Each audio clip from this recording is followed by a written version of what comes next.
Língua presa e suas consequências. Sabe uma coisa que eu aprendi a duras penas aqui no consultório e não foi ninguém que me contou, foi uma associação que eu acabei fazendo ao longo dos anos, mas muito mais me despertou nos últimos cursos internacionais da MyoBrace que eu participei e também aqui no Brasil no último congresso de ortodontia.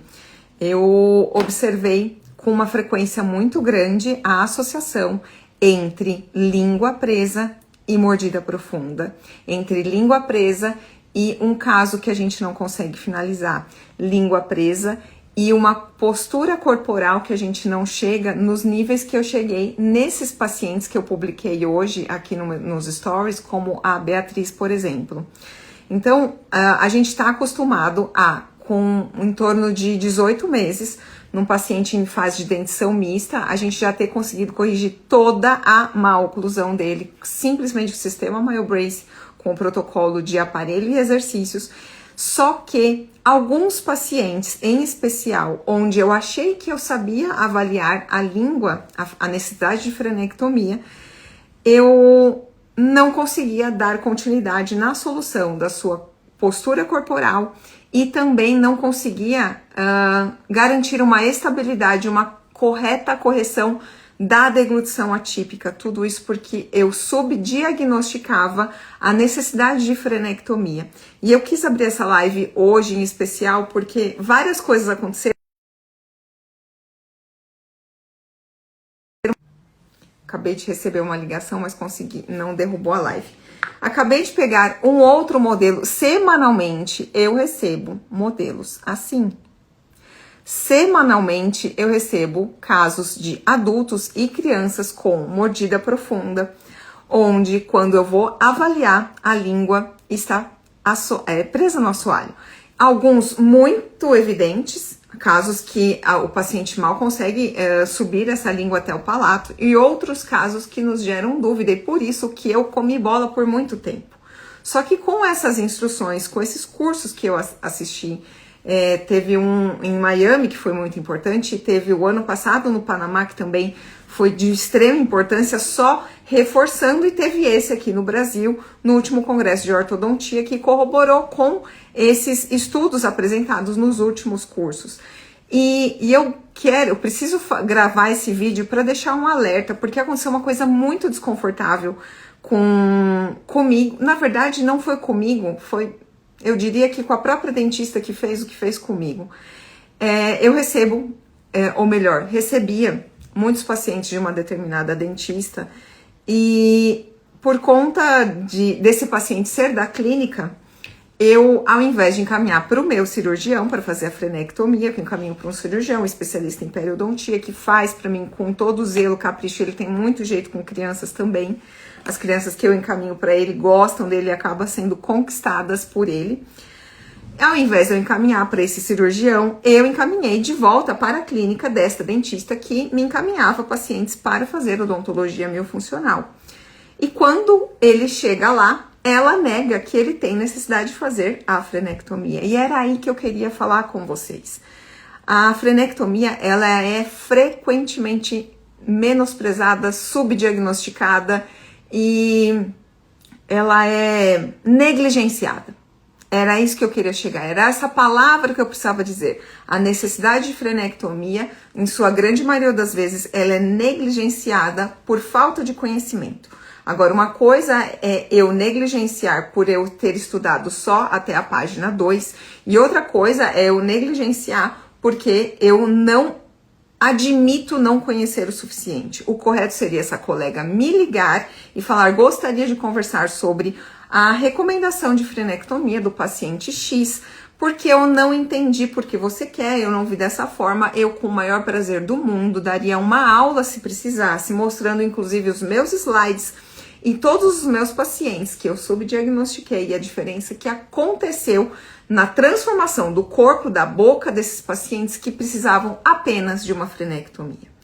Ao mesmo tempo que elas são negligenciadas e subdiagnosticadas, elas são exageradamente,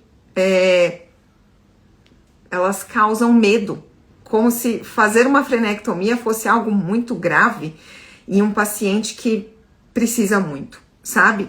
Às vezes os filhos precisam de procedimentos muito mais invasivos e os pais aceitam, só que a frenectomia não se dá a devida importância. E eu não posso deixar de compartilhar com vocês a grande necessidade, porque existe uma fáscia que liga desde o freio lingual com continuidade até a planta dos nossos pés. Então, a língua presa, ela compromete a postura corporal de um paciente. E aí não adianta você encaminhar para fisioterapia, para o ortopedista, para osteopata, se essa língua continuar presa.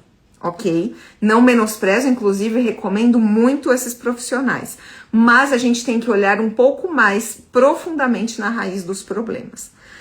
Além disso, a língua presa, por compensação, vai recorrer aos músculos da face para que a gente consiga fazer a deglutição de uma maneira compensada. Porque a língua presa, ela não é capaz de fazer uma deglutição correta. E aí, ele desenvolve uma deglutição atípica e adaptada. O problema dessa adaptação é que essa adaptação gera má oclusão, ela gera distúrbios da disfunção temporomandibular. Então, uma deglutição atípica gerada por uma língua presa, ela gera microtraumas na articulação temporomandibular toda vez que ele usa esses músculos como compensação de uma língua que está presa no assoalho. E aí ele usa exageradamente o mentoniano, que vai jogar essa mandíbula para trás e para baixo, gerando microtraumas diariamente. A gente colocando que a gente deglute umas 2.000 vezes por dia, em média. Esse paciente, água mole, pedra dura, tanto bate até que fura, ele vai estar desenvolvendo uma DTM por conta de uma língua presa. Então, a colega que nega a necessidade de uma frenectomia de um paciente, ela está negligenciando um paciente que tem deglutição atípica, que pode inclusive gerar distúrbios respiratórios do sono, como ronco e apneia e bruxismo, e disfunção temporomandibular.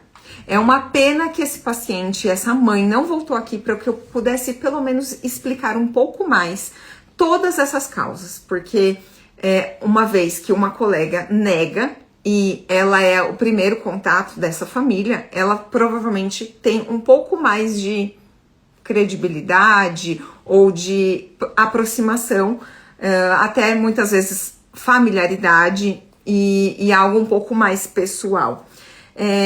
Eu sinto muito, tanto pelo paciente, como pela postura dessa mãe e pela postura dessa profissional. Não levo para o lado pessoal, porque eu não fiz nada de errado, inclusive eu me esforço todos os dias, eu estudo todos os dias. Vocês podem, quem me acompanha aqui sabe que todo santo dia, depois de todos os atendimentos, eu publico fotos atualizadas. Se eu não publico aqui, eu coloco nas minhas aulas. Eu tenho uma pilha de livros aqui, fora uma pilha de livros que eu tenho aqui, fora as que estão aqui na minha sala de estudo e os que estão em casa. Eu estudo constantemente. O que eu proponho para os meus pacientes é muito bem pensado, eu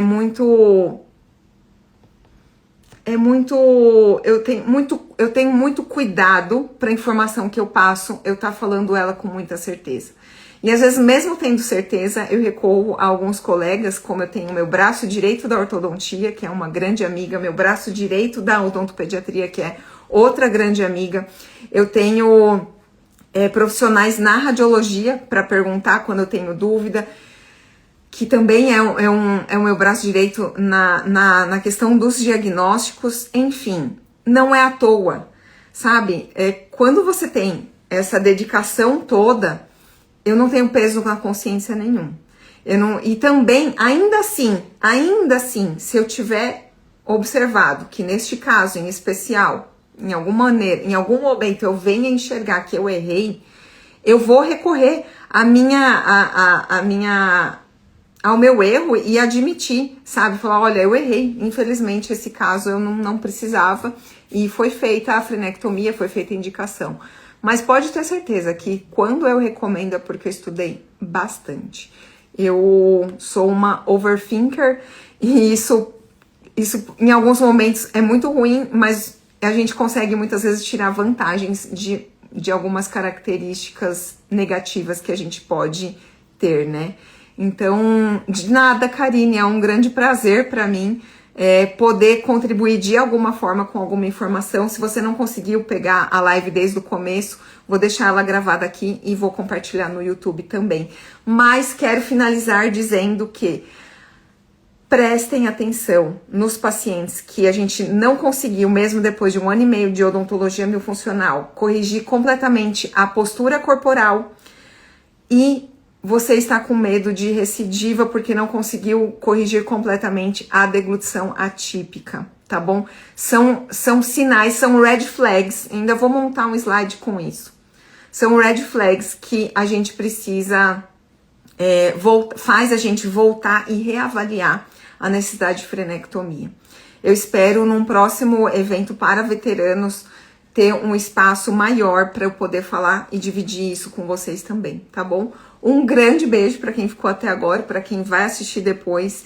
Coloquem seus comentários ou dúvidas que eu respondo. Pode ser aqui, exposto para todo mundo, ou mesmo no direct, se quiser conversar de maneira mais privada sobre o assunto. E uma ótima quinta-feira e até o próximo vídeo.